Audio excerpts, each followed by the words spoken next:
So this is like,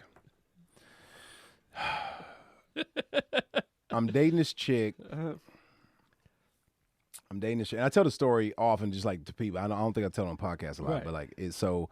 This is before comedy, before acting, before any of that shit. I'm still in Atlanta. This is actually before I started off like a promotions job before I got the actual Budweiser job, right? So I'm doing that a little bit. I'm doing this industry night, this music industry night at this little spot called the Royale in Atlanta. Okay. And so this is where like I through the job had made a bunch of industry connects, just like music wise, and so I was having like new artists. New music being like you submit this is MySpace days. Okay. This is MySpace day. This is like 05. On the real, I'm gonna keep it real. MySpace was the best one out of all these apps. If we could have kept MySpace. It took us 15 years to realize MySpace was better. Exactly. Go ahead, but MySpace is better. Go ahead. You learn some shit. You know how to code now. You do. So you can play the music you want on your page, yo. You had your top 5. Remember when you was like top? Oh, I'm gonna let you tell the story, but yeah, I'm ripping this over MySpace. I love MySpace. But so me and this chick started dating. We had kind of met. She had knew one of my frat brothers had like went to high school with her, so like we kind of had a few mutual friends. And like she was like. At the time, 2005, I'm probably 22 years old. I'm like, that's my Jada. Right. I'm taking this is me right here. I'm saying like, oh man, I just want to be a power couple with this chick, and I'm doing a play and I'm working this like little side hustle job, and I'm writing copy for this real estate agent, and I started doing this play from my one of my professors had written this play, who's also a frat brother of mine, written this play. It was a musical, but I'm like, dude, I don't really sing, man. I don't really sing or whatever. And so I stepped back to be a smaller character in this play, but also help out on the production crew, on the stage crew.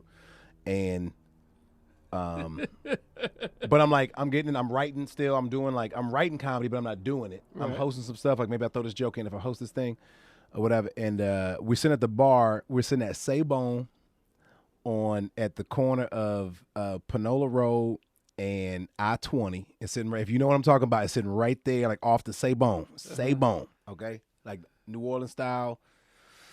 And we sitting there, she on my left, talking to my boy who's like the head of the stage crew he's a stage manager. Me and him talking, and some old niggas hitting on her. On the other side of her. She right here, I'm right here, me and him talking. You know, you're like, I trust my girl, like whatever. Right. Some old nigga with a fedora and shit on.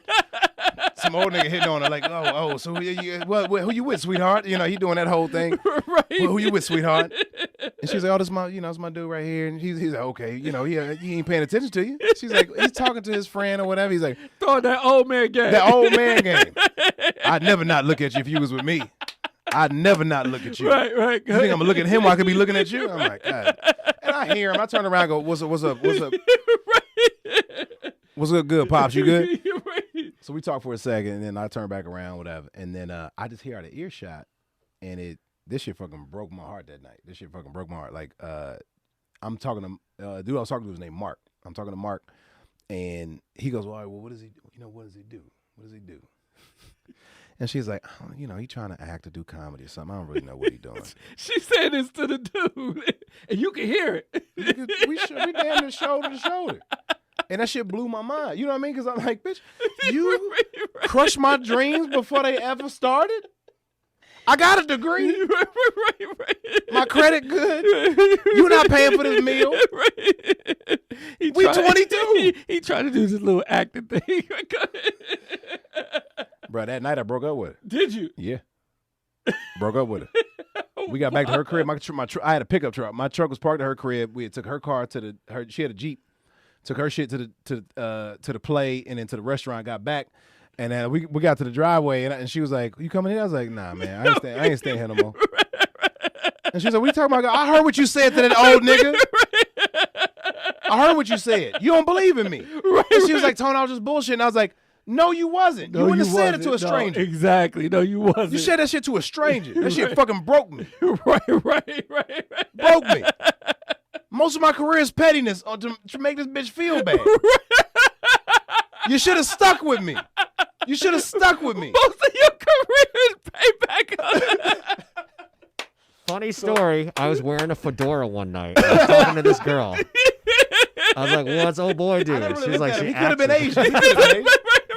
She's trying to act or be a comic or something. I was like, "All right, girl." Oh my God, that's hilarious. So the next day, so she's like, now she's trying to be, well, fine, if this is what you want to do. And she's like, I want my stuff back. I'm like, bring my stuff back. Right. So we met at the Varsity. Like, it was in between both of us, downtown Atlanta. We met at the Varsity of 7585. She pulled up her Jeep. I pulled up in my truck. And then I had a trash bag full of her shit. She had a trash bag full of my shit. We gave it. And I was like, bruh. I look in the bag and I was like, where my pizza pan? Your what? My pizza pan. I'd have had it since college. This shit make perfect pizzas. Where my pizza pan? She's like, you want the pizza pan back? I was like, you know it make perfect pizzas. You know it make. Where's my pizza pan? Where's my pizza pan? And she was like, oh, it's just a pizza pan. I was like, well, go buy your own goddamn pizza pan. And that bitch stomped back to the car. And she had it with her. She had it. I swear to God, she had it. She would walk back to her car, grab it. Here's your little pizza pan. Like, that's why you was trying to keep it, because you know this pizza pan is dope. And we actually tried again like a year later, and then she didn't like the comedy thing. She didn't like it. But like, it's so funny when you're in a relationship and you break up. This should be the most pettiest shit that you be going after. You're like, oh, where's my pizza plan? Where is my pizza? It's so funny that you opened up the bag and that was the first thing you were looking for. The only thing I was looking for. The only thing. The circumference of the bag wasn't even right. I was like, oh, this shit drooping too much. That should have a nice round circumference of this bag. That pizza pan should fit. That bitch made perfect pizza. You still have the pizza pan? No, I lost it in the move. But it was like a tray with a lip, you know what I mean? Then it had like a little raise up so the crust got real nice and crisp. It was a good piece. I got it from Big Lots. That shit was like $7, but that shit was amazing. But did you say Big Lots? Right, Big Lots. I fuck with Big Lots. Sometimes Big Lots is the come up sometimes. Oh no, Big Lots is the come up. I swear I had a Big Lots near my house. I would go to Big Lots all the time, and all of my stuff for my beds, everything was from Big Lots. Bro, I'm telling you, it's the only place you're gonna buy rice, batteries, and a PlayStation controller in the same aisle. This is true. That's the only. I used to do a crazy joke about Big Lots, but yeah, that's my.